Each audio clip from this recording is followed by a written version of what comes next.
In the name of the Almighty God, Creator of all things, we sincerely request your presence here today and bless the ceremony. Dear God, today we celebrate the accomplishment of the students of St. Matthew's University, School of Medicine and Veterinary Medicine, who receive their degrees and now move on to new chapters in their lives. God, we keep blessings upon them. We pray that you will strengthen these graduates, purify their intentions, and grant them strength to use their knowledge and skills with confidence and with humility. For all these graduates, let their learning be a source which they draw in whatever the work you choose for them. Whether they devote themselves to clinical practice, scientific research, teaching, or any other path. As they confront the difficult and often divisive challenges of the profession, let them remain ever faithful to justice and committed to the general welfare of the people. Dear God, please guide them so they can walk safely along the pathways of their dreams. May your gentle hand guide the decisions these graduates will make and the passions that they follow. Grant them success for their efforts at every turn and live their life peacefully. Dear Lord, thank you for being with us today. Thank you for hearing our prayer. Amen. Please be seated.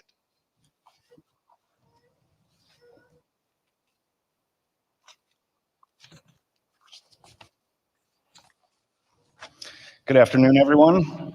Congratulations, congratulations. It's a wonderful day. So welcome to all of our graduates, all their family, friends, loved ones who've seen them through this great journey. Before I begin introducing our keynote speaker, just want to introduce some of the faculty that we have on stage. Dr. Mark Doherty, Associate Dean of Clinical Sciences. Dr. Linda Berardi Demo, Associate Dean of Student Support. Dr. Maurice Clifton, our Chief Academic Officer. Dr. Amitabha Basu, Dean of Basic Sciences. Cindy McLeod, don't worry, I'm getting to you, Dr. Mora. Cindy McLeod, the CEO of Global University Systems of Canada and the Americas. Dr. Brendan Lee, Executive Dean of St. Matthew's Veterinary School of Medicine. Dr. Samantha, Fields, sorry about that. Assistant Dean. Dr. Benjamin Stading, Assistant Dean of Students. Victoria Martin, Chief Commercial and Compliance Officer for Global University Systems of Canada and the Americas, and Dr. James Bruzik, Associate Dean of Medical Education. So again, congratulations to all of you. It really is a momentous day, a long journey to get here, which you have well earned. So it's my pleasure to introduce our guest speaker, Dr. Dante Mora. Dr. Mora has dedicated his career to advancing healthcare and medical education. Currently, he is President, THP Solutions, and Chief Clinical Innovation Officer and founder and chair of Canadian Health Network, and Professor of Medicine, the University of Toronto. Dr. Mora's educational background includes earning an honors Bachelor of Science degree in physiology from Western University, a Doctor of Medicine degree from the University of Toronto, where he completed his residency and chief residency in internal medicine, as well as the Clinician Educator Program. and later he returned and attended the Rotman School of Management at the University of Toronto, where he earned an MBA. He's a fellow of the Royal College of Physicians and Surgeons of Canada and a fellow of Internal Medicine, College of Physicians and Surgeons of Ontario, Canada. Dr. Mora has received too many honors, awards, and research grants for me to list here, as well as an extensive library of peer-reviewed publications. You can see more of his impressive accomplishments in the program. It's our great fortune to have Dr. Mora come and address us and our graduates and their families today. Please give him a warm welcome. Dr. Mora, please.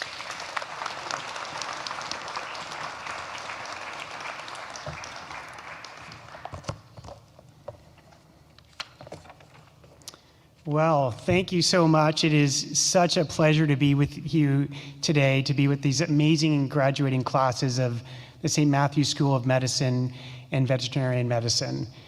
You know, this is actually the culmination of an experience for me to be able to talk to both the veterinary medicine program and the doctorate medicine program, because I was able to lead one of the largest health systems through the pandemic and also watch my pet Annie transform the health of my household.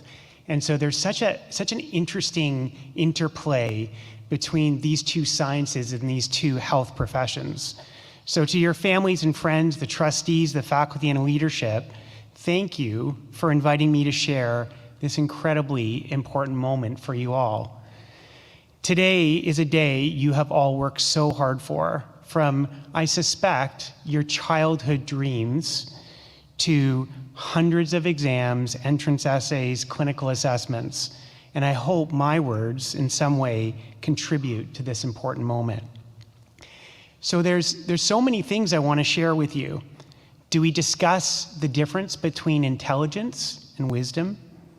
Do we talk about how you protect that special place in your heart that maintains your passion through adversity and builds resilience? Or should maybe we talk about the difference of becoming successful at something or being a successful person? So I want to talk about all these things, but I've decided to explore something a little bit different. And I hope it helps guide you through your next years. And it holds what I believe to be one of the greatest tensions of thinkings and two truths. There's something I know to be true, and that is that you have to leave it all on the field. It's okay to be carried off, to be told that they don't love you back, to dance and fall, but it's actually not okay to hold back and waste your talent and opportunity. And I would say that if I have advice for this class, it is to leave it all on the field. And I believe this concept will resonate with this great class of high performers. But you see, the tension is understanding what game you're playing and not getting lost in winning and losing, and missing the why of what you do and the context of the game. And all I can tell you is that when you focus on inches, you can lose yourself in the game. And in essence, the challenge is knowing what game you're playing. So there's many people who have taught me about this tension, but I'd like to start off with a boy named Patrick.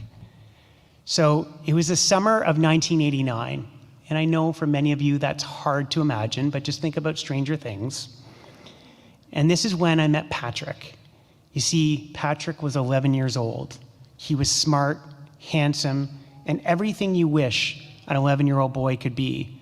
And I'm not an expert at athletic ability, but he was an amazing athlete. He could throw a ball 70 miles an hour. He could hit anything. He was the best at soccer, the fastest runner, and amazingly, he could outswim, bounce, dive any kid 3 years older than him. If I remember correctly, he was also good at paper mache and arts and crafts. It sort of reminds me of all of you. But he was also the most competitive kid I've ever met. He would slide tackle a 6-year-old, capture all the kids and capture the flag, and he played to win at everything he did. And I believe it was that trait that made him so talented. Sure, he had natural ability, but he honed every skill. He fought for every yard. He competed for everything against anyone and everyone with ferocity. He'd always pick the best kids on the team. You could try and compensate against Patrick, but his team always won. He was always strong, and he would weed out and beat weakness. I'd never seen anything like it, and I deeply respected Patrick's talents. I was his 15-year-old camp counselor, and I had the pleasure of working at the summer activity center that had kids aged 6 to 12. And you could argue it was my first official leadership role. After the odd, fair slide tackle on a 6-year-old or running down a kid, I'd sort of pull Patrick aside, try to explain to him maybe he should try and help or create value for others. You see, I'd come from a home with a sibling with a lot of needs, and I tried to work on Patrick's sense of helping. You could say maybe his values, that not every single action was zero-sum game, and that he could create help others. He had absolutely nothing to do with it. I spent 8 weeks with him, 30 kids every day, and I actually believe, if anything, I instilled a stronger desire to win. But let's get back to Patrick in a moment and talk a little bit about today and what lies ahead for this incredible class. I don't like to be stereotyped, and I suspect you do not as well, but I'd like to propose a few highly likely hypotheses about these graduating classes and draw upon some of my observations. I'm a physician who's been a clinician, teacher, educator, hospital and systems leader, and what I know of you and your programs, I'm so incredibly impressed by your preparation to be leading physicians and veterinarians. You have worked incredibly hard, persevered when many would have given up, studied and learned and been taught by an impressive faculty. As you sit here, there are so many reasons why you would not become a doctor or veterinarian. So many decisions that would have made it a little bit easier, your life a little bit easier for you not to be here. But today you are, and I hope you feel a deep sense of accomplishment and pride. I share your pride, and I suspect I'm not the only one in this room who does. You're surrounded by your parents, your family, your friends, partners. They're smiling down on you with a palpable feeling of pride in what you have accomplished. And as I was walking in, I could see some tears in people's eyes. For some, you are their dream, and they sacrificed every waking moment. And I suspect there is more than one who sacrificed their own dreams for you. And they should be proud of you. You studied while others went out. You spent time figuring out carbons on organic chemistry steps. You memorized the Krebs cycle not once, but likely 3 times. You wrote and rewrote your personal essays. And you are COVID grads. You dealt with isolation, ambiguity, and likely masks that wore down the skin on your face. You fought for inches. You do not stand in the top 10% of academic success, but likely in the top 0.1%. You are healthy and strong and competitive, and I also know you care and are thoughtful and want to please. I know how much pride you take from becoming a doctor and veterinarian, and I know that pride will be amplified 10 times by looking in the eyes of your loved ones. It's this combination that makes you our finest. I want to say thank you to the faculty, the trustees, the administrators, and the leaders at St. Matthew's and the leadership at Gus for their expert instruction. You've been given an excellent education. The people around you have dedicated their lives to building new generations of physicians and veterinarians. You were tested, retested, and watched. You have been developed into outstanding clinicians. You are prepared, but the world is changing quickly. With an aging population and chronic disease, and almost a 16% increase in pets in the last 5 years, we will see an incredible demand and supply mismatch. This allows for an incredible opportunity. The age of privacy is completely over. Your surgeries will be videotaped, your movements reviewed, your diagnosis is evaluated, and your conduct will need to be impeccable. You are going to see technology move at an even faster pace. Your knowledge is now out of date. There's trillions of objects on the internet. And over the next years, just as you're getting comfortable, your professions will be disrupted. You will resemble an intelligently skilled object on that matrix more than an autonomous professional. In fact, The disruption of jobs will happen at a rate that is almost unimaginable. We are seeing manufacturing, transportation, first with Uber and then self-driving cars. You have to sort of wonder, how many people make their living by just moving things around? Well, in the US, it's about 3.6 million, about 3% of employment. That might seem like a lot, not seem like a lot, but we are forecasting disruption of approximately 45% of employment in the next 30 years. And know that society starts to break down at about 25 to 30%. You're going to see automation, the automation revolution on a scale that it will accelerate at increasing paces. And with every push of technology, there'll be a significant effect on society and how that technology is used. Throughout history, technology has always been used to help and lift and to divide and destroy. We will need strong voices over the next several years. And don't forget that within the last 80 years, we have used manufacturing principles in an attempt to eradicate cultures. But maybe we should get back to Patrick before we start talking about the Hunger Games, The Last of Us, or some dystopian world. So it was our last day at camp, and we had our big inter-camp competition and celebration. The sport was baseball. And we had, of course, beaten all the other teams with Patrick's home runs, triple plays, and his coaching. But we had finally met our match, Abbey Lane School. This was tense, and it looked like we weren't going to win. It was hot and sweaty and as intense as underhand softball can get. It's sort of funny that it was that intense to an 8-year-old, but this was the World Series. And I guess it's sort of funny how nothing in life is truly intense when you zoom out wide enough. Maybe something we should remember for later. I still remember the looks on the kids' faces as a kid named Charlie showed up to play for the other team. Charlie had cerebral palsy, and although he was fairly big and 14, he ran as fast as a 5-year-old, and he was not very coordinated. You see, Charlie was at our camp for the first part of the summer, so we knew him well. And I'd spent a lot of time helping the kids treat Charlie well. It was often heartbreaking. And kids can be so super mean, but so can adults. They just do it differently. He never hit a ball. He was always chosen last, but that was his life. He was dropped off late for the baseball game, as often happened. And I can see the looks in those kids' faces. You see, 8-year-olds can't fake it. Charlie was an Abbey Lane kid. My team, with Patrick at the lead, looked like hyenas, smiling, ready to pounce. They knew this was going to tip the scales. His own teammates said such terrible things. Can't we send him back? It's not fair. We hate him. He makes us worse. The counselors quickly quieted them, but Charlie heard them, as he always had.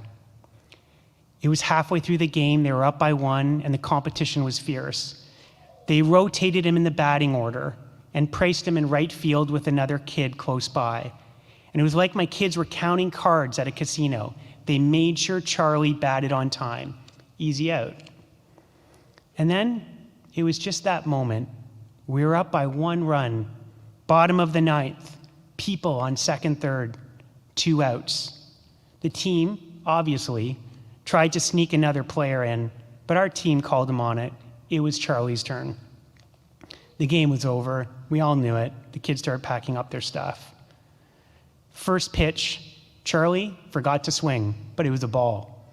That would never happen again. Second pitch, right down the middle. Charlie missed by a mile, as he always did. Third pitch, he swung about 5 seconds behind. The kids were cheering. We would win. 1 more pitch. The other team held their heads in disgust. Why did they have to get Charlie? There are certain moments when time stands still and life becomes like a movie. I've often found that in life, the only difference, unlike Disney, is it seems like the nice person with the leg infection dies and the jerk that's been shot 5 times lives. And actually, bad people do get away with things. But maybe we should remember that for later as well. I can say I've never actually seen a miracle, but this is the closest I've come.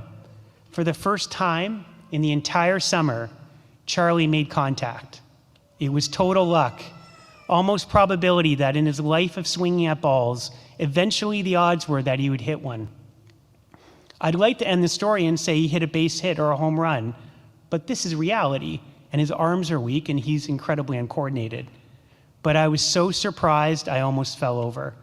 Slow grounder to the shortstop. And there's a beautiful motion that really good players do when they pick a ball up. It's so natural and elegant, where the ball moves perfectly from their glove to their throwing hand. Precision and perfection. And that's exactly what it looked like as the ball went to Patrick. Quick break, as I don't feel like I did automation and what lies ahead justice. You see, the funny thing is, despite all the things I said about the external environment and the changes, I do not worry for a single person in these two great graduating classes.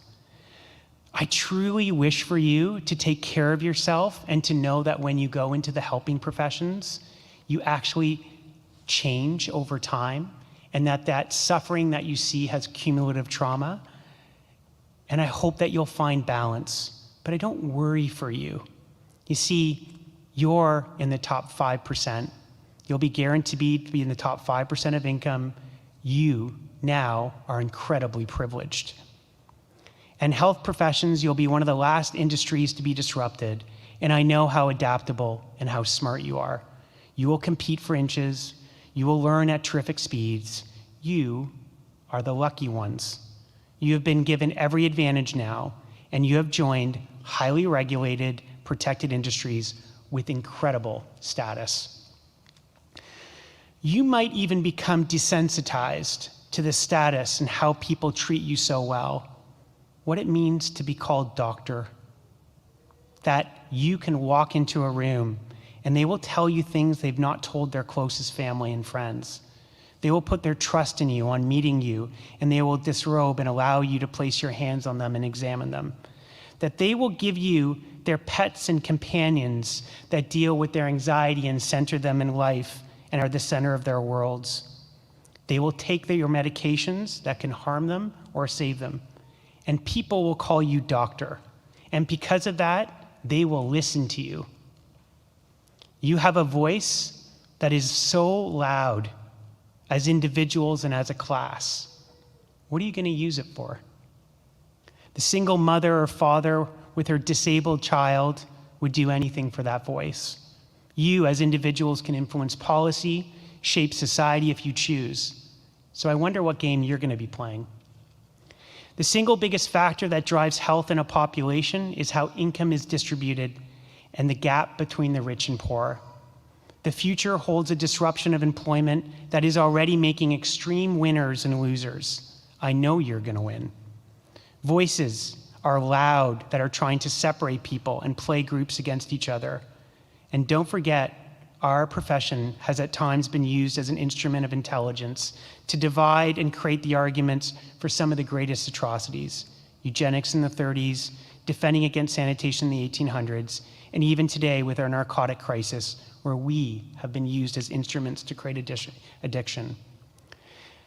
The top 10% surrounds themselves by the top 10%, and so they believe they're in the 90%.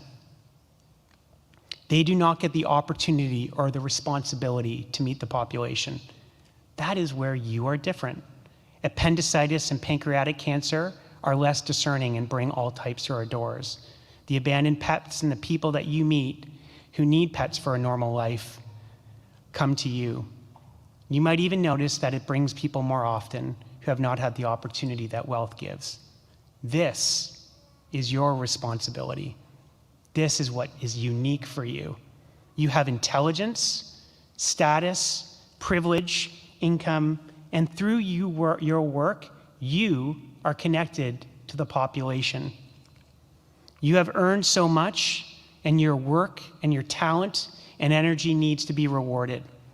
But don't forget, you can swim because you were put in swimming lessons. Maybe one or two of you defied the odds, but most of you were nurtured. You were loved, you had opportunity. For many, that's not true. You should feel pride, but know how important your voice is and that the health of our population is dependent on our ability to take care of all of us. I fear for the people who are not in this room, and I believe if you don't fight for their inches with all your talent and training, then the oaths that you take will only be for the few. This does not mean you need to go on a crusade. And wisdom is knowing when to fight. And if you're fighting every day, it is you, not them. But you will know in those moments, and I guess that's what social responsibility means. And I know you'll make us proud. This is my message to you. Fight for every inch and compete, but use that powerful voice and your talent for us all. So before I end, I want to thank a few people.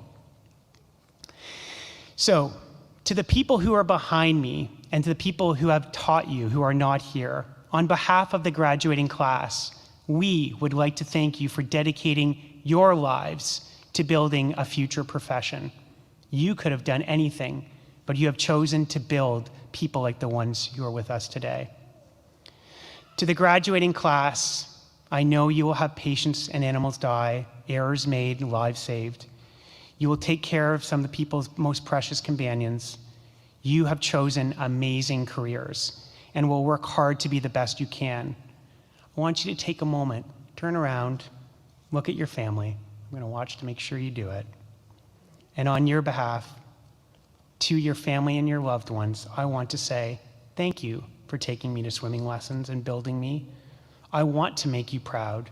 I needed you then, and I want to please, but I will need you in the future, even though I might not always ask.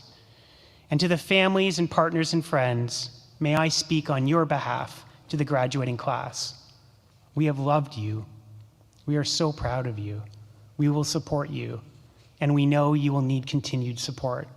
We wish for you happiness and peace. And that's sort of the funny thing, isn't it? How in the end, we're so intertwined and need each other from so many different ways, no matter how fast we can run or how quick we can do the math. Those people outside our walls need us as well, and I know the graduating class will create not only healthy people and animals, but a healthy society. I almost forgot. Patrick, he swooped up the ball. He checked the runner, and I swear, time stood still. Our eyes met. He threw the ball hard and just far enough from the first baseman that it went off his glove. You see, Patrick knew exactly what that kid could catch. Charlie got on base. The other team won. Patrick walked directly towards me, and he started to say, "You know, I missed." I gave him a big hug. I said, "I know you did." And that was one of my proudest days. I saw Patrick smile as a team hugged Charlie for the first time. Charlie's mom called me the next day and said, Charlie had the best day of his life. And in that moment, that 11-year-old boy, with all his ferocity and drive, was still fighting for inches. But he zoomed out, and he realized he was part of a larger game. He realized that the greater good was one less out for him, and maybe the happiest moment of a person's life. And let me tell you, I've seen enough life to know that Charlie, now at the age of 40, has had very few cheers and a lot of pain. And Patrick has had many wins. And I would like to believe Patrick might not just be successful at something, but a successful person. So if you get out of this story that you have to not try so a weaker person can win, then I'm sorry, you completely missed the point. But if you understand that one of the greatest challenges you'll face is the need and the desire to leave it all on the field, and while fighting for inches you can get lost, then maybe you have gained some perspective. Because you'll see that the true lasting heroes are those who talk about peace, togetherness, and give their lives for our community. Their ferocity remains, but their wisdom always allows them to zoom in and out to see the context of how not just to leave it on the field, but somehow to always know the right one. Thank you for allowing me to be part of your moment, and congratulations to you all.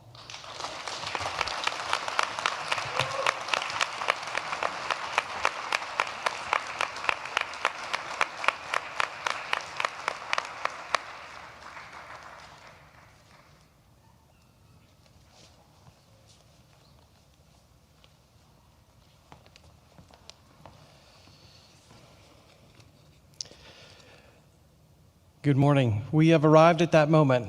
We will now recognize our graduates for having attained their medical degrees.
Chioma Anita Agwu.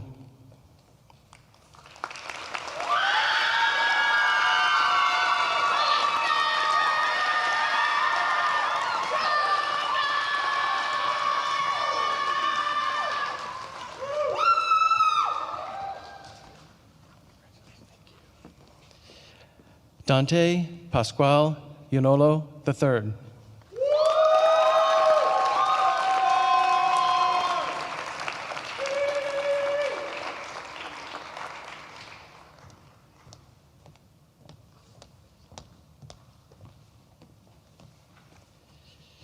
Honorine Majoko Kebe.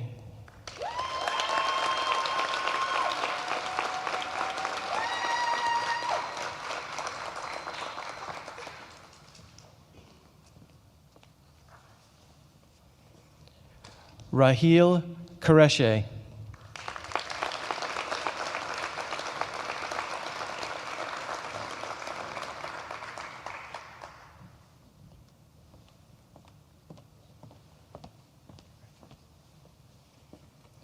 Elizabeth Matthew.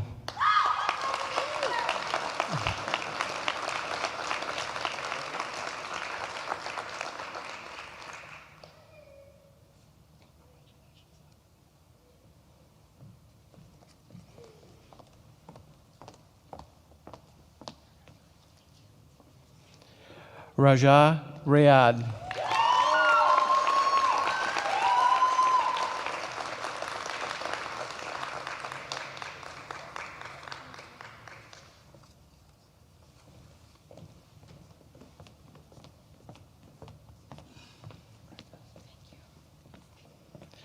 Marina Rozek.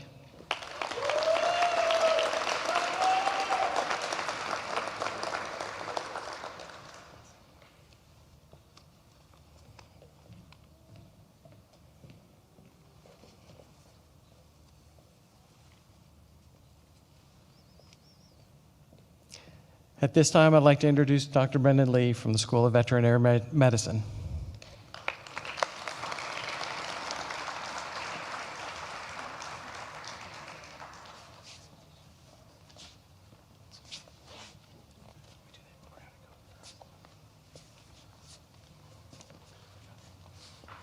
I'm going to just cut Dr. Lee out there for just a moment. All of our medical graduates have met all of the requirements. You are now doctors of medicine. There is one final thing to do, and that is recite the Hippocratic Oath. So just as a little lean into that, Hippocrates was born in 420 BC and died in 370 BC, and ever since that time, Western medicine has based all of its physicians on the Hippocratic Oath, which is essentially a code of ethics for physicians. So please, when you read these words, recite them after me, but know that they actually mean something, and not just now, and a finalization of this celebration for you, but also words to live by throughout your careers. As I leave this place of learning, and begin my journey as a physician, I promise that I will always practice medicine with kindness and compassion. I will respect all people and not permit gender, national identity, race, religion, sexual orientation, or economic or social status to interfere with my care of patients. And not permit gender, national identity, race, religion, sexual orientation, or economic or social status to interfere with my care of patients. I will respect the beliefs, decisions, and confidences of my patients and their families.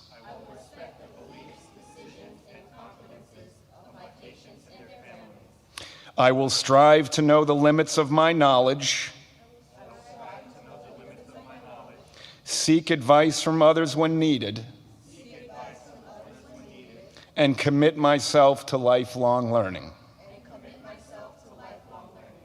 I will share my knowledge and experience with my patients, colleagues, and students without reservation.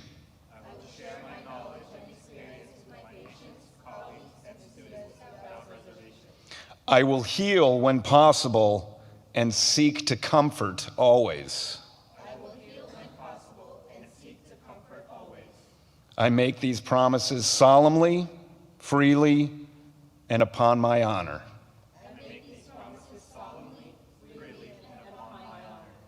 Ladies and gentlemen, doctors of medicine.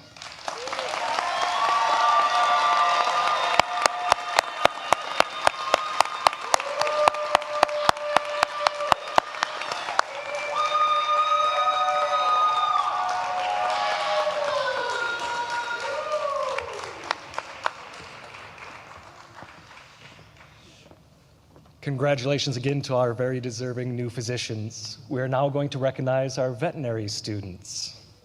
So come on up.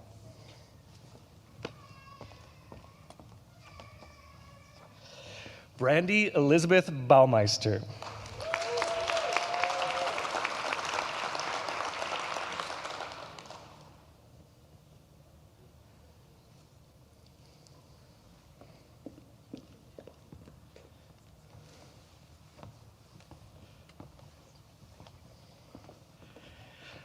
Shamshir Singh Bra.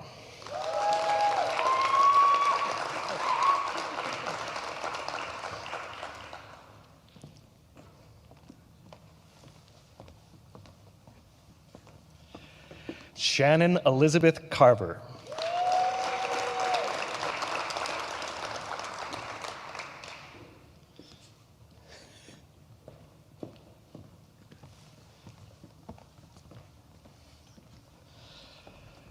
Harjo Singh Greenwald.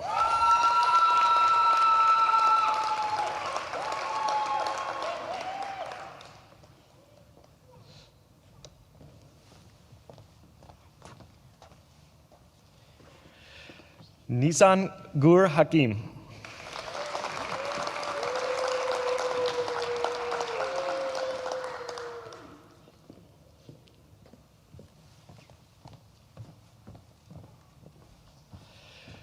Natalia Perez Betancourt.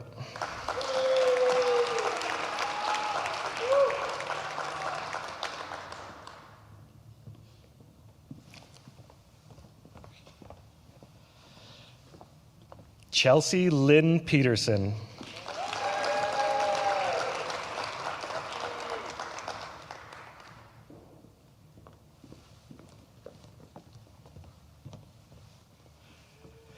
Serena Colleen Renault.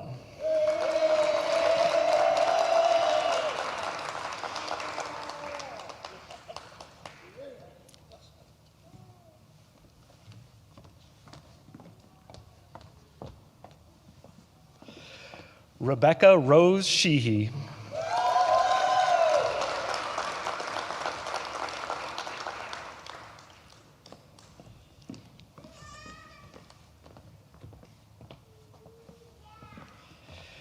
Ariel Stevens.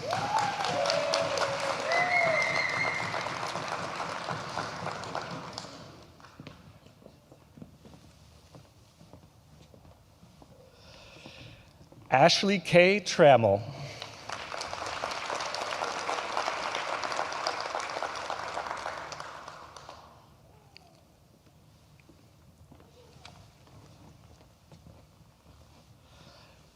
Colton Wexler.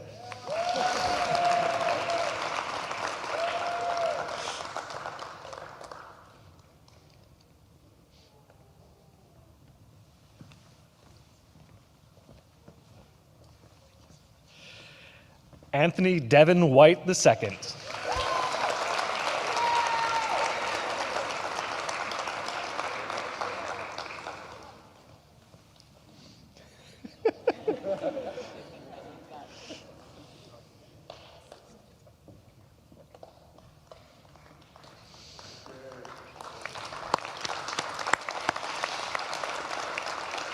Congratulations, veterinary doctors.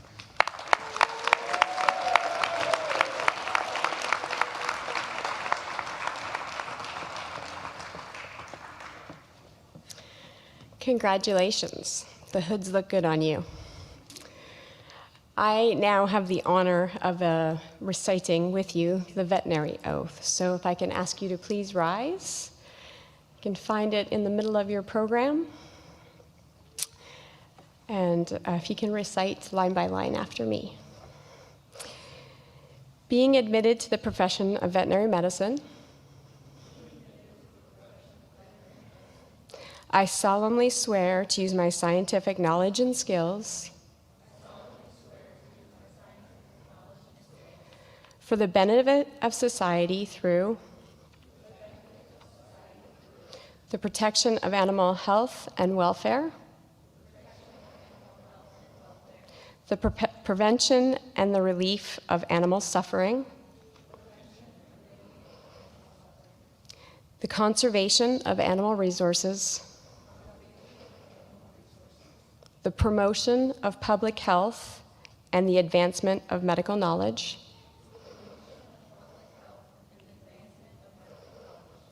I will practice my profession conscientiously, with dignity and in keeping with the principles of veterinary medical ethics.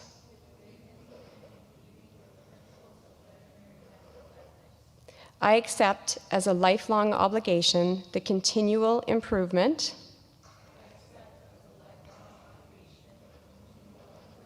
of my professional knowledge and competence. Congratulations.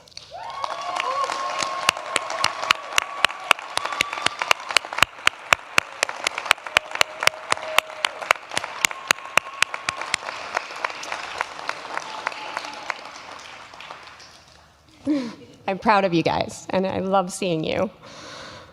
You can go ahead and sit down. And I now have the great honor and pleasure of introducing our student speaker, who is Dr. Shannon Carver.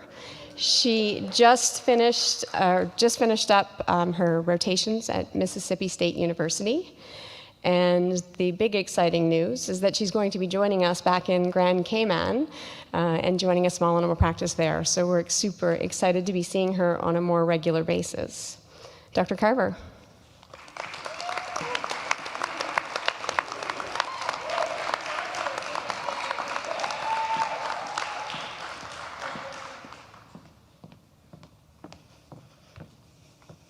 Oh, this is not.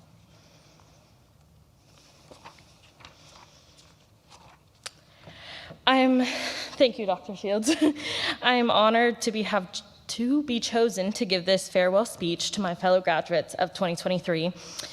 I want to start off by thanking the family and friends and faculty here today and online, not only for being here today to celebrate our accomplishments, but also for being here for your love and encouragement throughout the years of schooling that has got us to this point.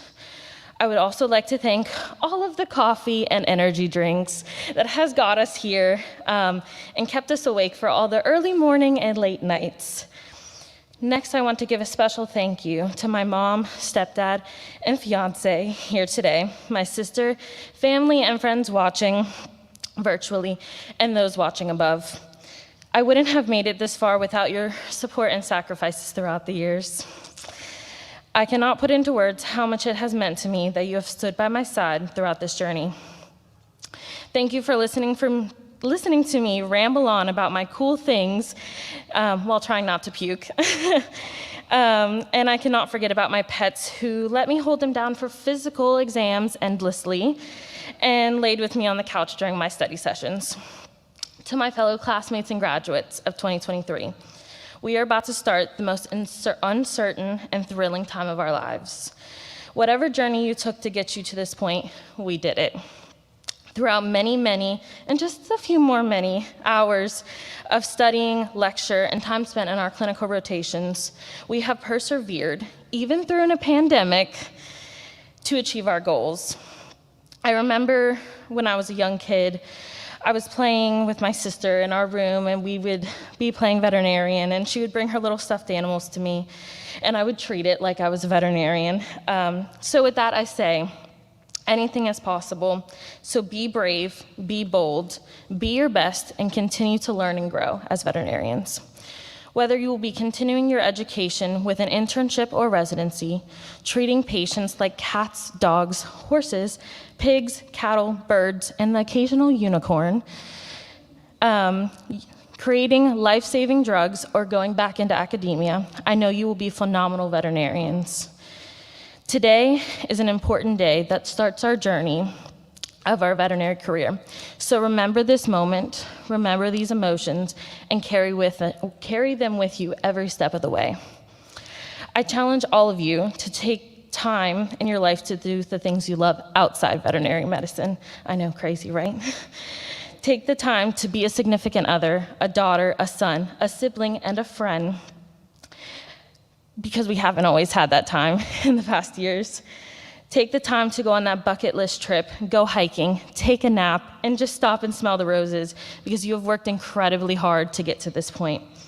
Finally, never forget the difference you make in this world. You are never alone. Everyone who is in this room and those graduates who are not in attendance today will always be your support system of colleagues, faculty, family, and friends who will be there for you for the rest of your career and life.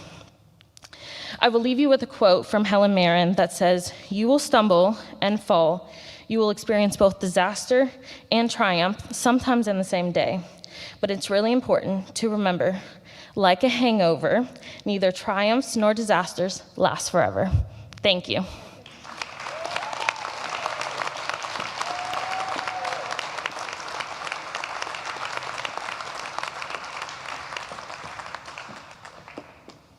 Thank you so much, Dr. Carver.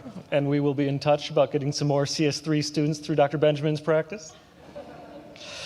Alrighty, we will now be presenting our student awards. We are very grateful to have the opportunity to present 6 awards to very deserving recipients this year.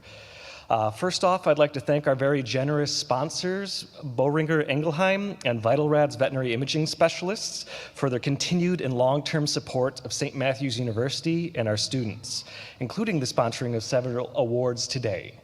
As a little spoiler to start off with, unfortunately, none of the students who are going to be recognized were able to join us today, so this will go fast. The following awards are presented to students who have excelled in their coursework for particular veterinary subjects. This year, the Veterinary Pain and Anesthesia and Pain Management Award is presented on behalf of Boehringer Ingelheim to Exine Le Mesurier.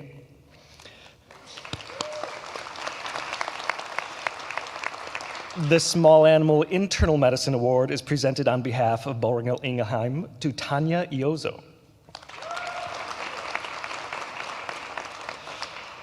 The Veterinary Diagnostic Imaging Award this year is presented on behalf of VitalRads to Megan Donovan. St. Matthew's is happy to present the Large Animal Internal Medicine Award to Tanya Iozo. For clinical pathology, St. Matthew's would like to present the award to Dylan Scott. And finally, the Stingray Award is given on behalf of St. Matthew's University to honor an all-round veterinary student who have excelled academically while contributing equally to St. Matthew's and the Cayman community. The recipient this year is a student who stood out throughout her coursework as an outstanding student, a pleasure to have in class, and someone who always maintained a positive and professional attitude. This student will also be moving on to a clinical rotating internship to continue their professional growth. This year, the Stingray Award is presented to Bethany Cleaver. Congratulations to all those veterinary students in the cloud. Thank you.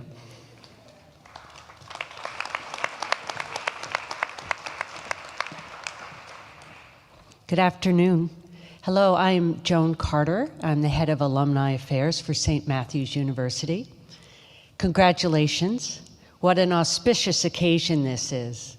It is my great privilege to stand before an audience as full of promise and potential as this one.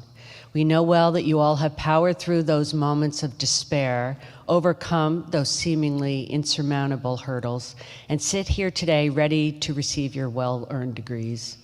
I'd be remiss if I did not reflect on the fact that each one of you accomplished all of these academic goals in the midst of a global pandemic, so bravo. I offer you congratulations and hereby confer on each of you lifetime membership in the St. Matthew's Medical and Veterinary Alumni Associations. Welcome to your alumni family. You are now part of our natural history, and we depend upon you to represent us well and serve as ambassadors of the school. Your fellow alums are rooting for you and want you to be successful in your chosen field as they have been in theirs. By your words and deeds, you will inspire others to become part of the St. Matthew community. We ask you to help those who will follow in your footsteps by mentoring and supporting them and helping to set them on the path to achieve their dream, just as you all have achieved yours. Importantly, as graduates, you matter to us. For our part, we firmly believe that once a St. Matthew's student, always a St. Matthew's student.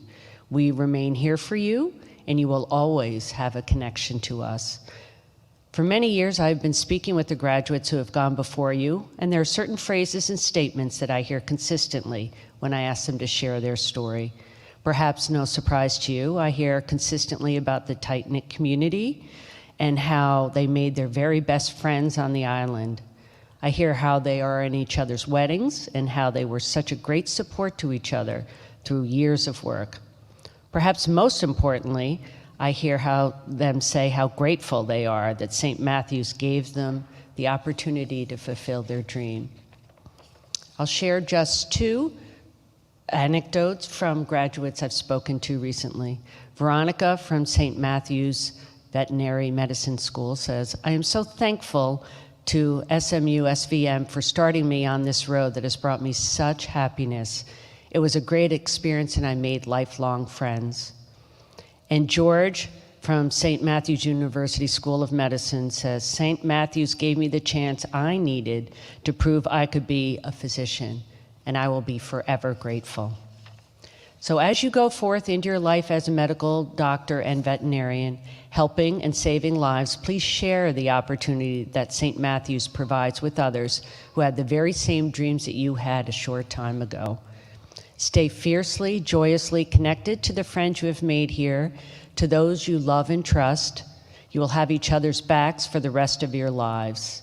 Make sure also to generously share your success and inspiration with others who dream of one day becoming a medical doctor or a veterinarian. St. Matthew's University is here to help make those dreams come true. Thank you and congratulations.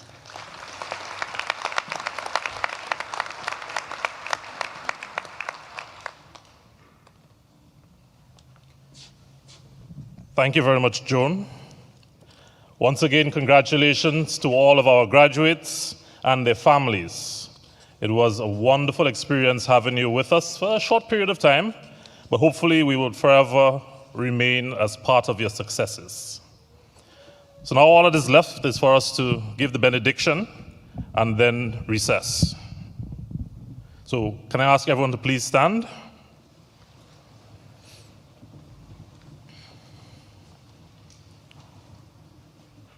May God, the grand physician who created all living things, bless our graduates as they and their families celebrate this grand occasion. May our graduates find continued blessings and guidance as they journey along in their chosen vocations, bringing succor to those in need. Lead them in a lifelong quest to continually improve their knowledge and skills, redounding to the benefit of their patients and clients. And grant us journeying mercies as we return to our homes, wherever they may be. Amen.